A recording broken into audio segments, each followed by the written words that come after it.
Today we are going to analyze the Lyft company. The ticker symbol is LYFT. The current movement is a strong uptrend. The uptrend started when the stock went over the $10.94 price. It was confirmed when the stock surpassed the $12.23 price mark.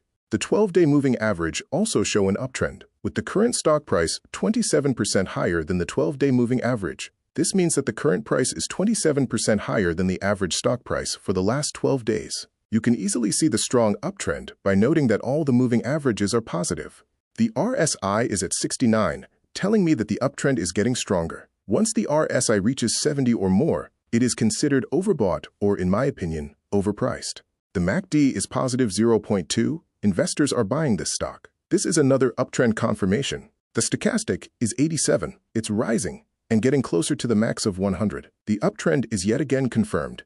The PSR is 12.13, meaning that the stock price began the uptrend when the price of the stock rose above $12.13.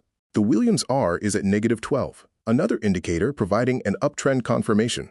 The Elder Ray indicator shows that bull power is at 0.82 and bear power shows 0.31. Both are positive, confirming the uptrend.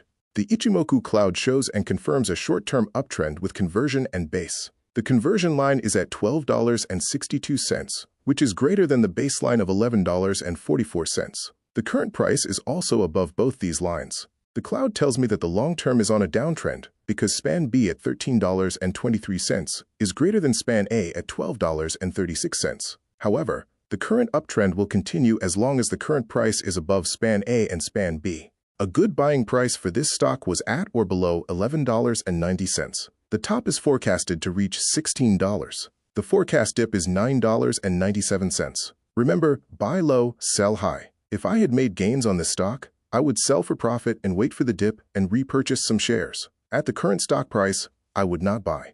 If you would like to follow other popular stocks, go to www.companyvalueinvestor.com. Click on the Analysis Hub or picture. Here you will find some of the most popular companies that you can use to analyze and use to make your trading and investment decisions for free. You will find several different companies from every sector in the stock market. If you would like to help expand the Company Analysis Hub, please subscribe to the channel, share, and comment.